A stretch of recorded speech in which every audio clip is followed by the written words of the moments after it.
बहिरंग कुमारी जैन, वैदराज परिवार सिलवानी। पूज्य मुनि द्वय के चरणों में बारंबार नमस्तु। महाराज जी, जब श्रावक जैन मुनि के बारे में परिचय देते हैं तो प्रायः बहिरंगचर्या का वर्णन अधिक करते हैं कि जैन साधु पैदल चलते हैं, एक आसन करते हैं, केशलंच करते हैं, परंतु अंतरंग के निर्मल परिणाम क्या होते हैं इस बारे में वो ज्यादा नहीं बता पाते। तो एक जैन साधु का किस प्रकार से परिचय दिया जाए ताकि वो सही से उस जैन साधु से परिचय प्राप्त कर सके। नमस्तु महाराज। देखिए, जैन साधु के बारे में जब भी आपको बताना है, जैन धर्म और जैन साधु दोनों के विषय में आप लोगों को बताते समय कुछ खास बातों का ध्यान रखना। पहले मैं जैन मुनि की बात करता हूँ, फिर पहले जैन धर्म की बात करूँगा, फिर जैन मुनि की बात। जैन धर्म के विषय में जिस तरह की बातें होती है उसको देख करके एक ही बात आती, जैन धर्म बड़ा कठोर धर्म है। क्यों? आप लोग जैन धर्म की जब भी बातें करते हैं बड़े बड़े नियमों की बातें करते हैं, जैन धर्म में ऐसा करना पड़ता है, वैसा करना पड़ता है, ये करना पड़ता है, वो करना पड़ता है। नहीं, जैन धर्म की जब भी बातें करो तो आप कहो कि जैन धर्म एक इतना सरलतम धर्म है जो कुत्ते बिल्ली को भी धर्म पालन करने का अधिकार देता है। मनुष्यों की बात तो जाने दीजिए, छोटे छोटे प्राणियों को भी धर्मी होने का अधिकार देता है। जैन धर्म ऐसा धर्म है। आप बताइए कि जैन धर्म अपने प्रति किए गए बड़े बड़े अपराधी को भी क्षमा करने की बात करता है, जैन धर्म मैत्री की बात करता है, जैन धर्म करुणा की बात करता है, जैन धर्म संवेदना की बात करता है, जैन धर्म अहिंसा की बात करता है, जैन धर्म अपरिग्रह की बात करता है। उदात्त जीवन मूल्यों की बात जैन धर्म में है।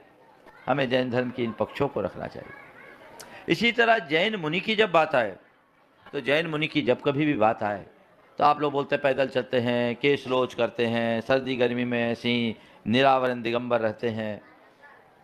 निश्चित इन सब क्रियाओं को देखकर लोगों को लगता है कि जैन मुनि का धर्म बड़ा कठोर होता है। एक बार एक पत्रकार ने मुझसे ऐसे ही सवाल किया, बोले महाराज जी आपके जीवन तो बड़ा कष्टमय है। सीधा सा सवाल किया, कष्टमय? ऐसे दिसंबर का महीना था, कड़क ठंड थी, हमारा बिहार चल रहा था उत्तर प्रदेश में।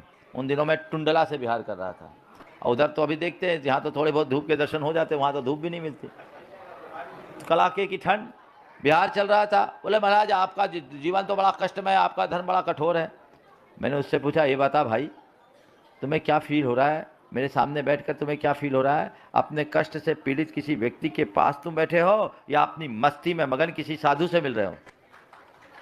बोले महाराज मस्ती में मगन आप किसी साधु से मिल रहे हैं। तो हम बोले भाई क्यों बोल रहे हो कि आपका जीवन कष्टमय है? अरे मेरा जीवन मस्त है, कष्ट कहाँ है? महाराज आप ये सब कैसे कर लेते हैं? देखो भैया, कष्ट उसी को कष्ट लगता है जो उसे स्वीकार ना करे। जो स्वीकार कर ले वो कष्ट की स्थिति में भी मस्त रहता है। हमने स्वीकार किया, हमें जबरदस्ती किसी ने ऐसा नहीं कहा, हमारे कपड़े किसी ने नहीं उतारे, हमें जबरदस्ती किसी ने नहीं कहा कि तुम्हें यहां चलना पड़ेगा। ये हमने स्वीकार किया ना, और इसलिए स्वीकार किया क्योंकि हम प्रकृति के साथ जीने में आनंद खोजते हैं। हम वो जी रहे हैं, वैसा आनंद ले रहे हैं, इसका आनंद हमें अनुभव में भी आ रहा है, हम उसी मस्ती में जी रहे हैं, इसलिए हमें कष्ट नहीं है।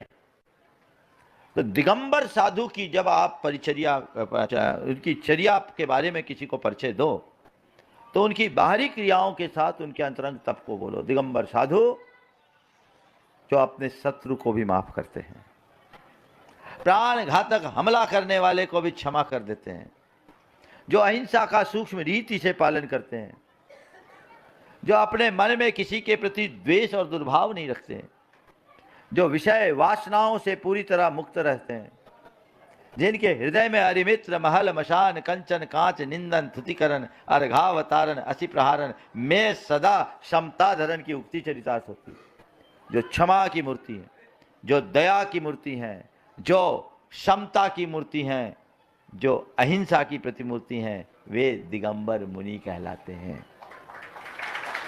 लोक में दुर्लभ।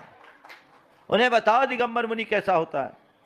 चारित्र चक्रवर्ती शांति सागर जी महाराज के ऊपर राजा खेड़ा में एक व्यक्ति के निर्देशन में एक वर्ग विशेष ने प्राण घातक हमला करने की योजना बनाई। ये तो गनीमत है कि शांति सागर जी महाराज को कुछ आभास हो गया, उनने संघ को भीतर ही रहने का आदेश दिया, नहीं तो रात में वो कत्ले आम करने की योजना थी। लोगों ने लोहा लिया और बाद में उनको पकड़ा गया। वायसराय खुद महाराज के पास आया, उसे सजा देने की बात आई।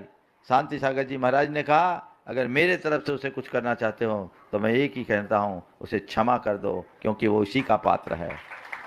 उसे खुद को ये पता नहीं कि वो क्या कर रहा है। वो व्यक्ति चरणों में आ गया, ये जैन मुनि का स्वरूप है।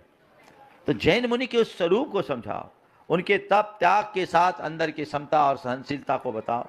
हमारे गुरुदेव के जीवन में तो यही झलकता था, वो अपने अलावा औरों के लिए ही हमेशा सोचते थे। सबके प्रति करुणाशील जिनकी दृष्टि, क्षमाशील जिनका भाव, वो जैन मुनि होता है। तो हमें जैन मुनि का जब भी परिचय देना हो तो इस अंतरंग स्वरूप का दें। हमारी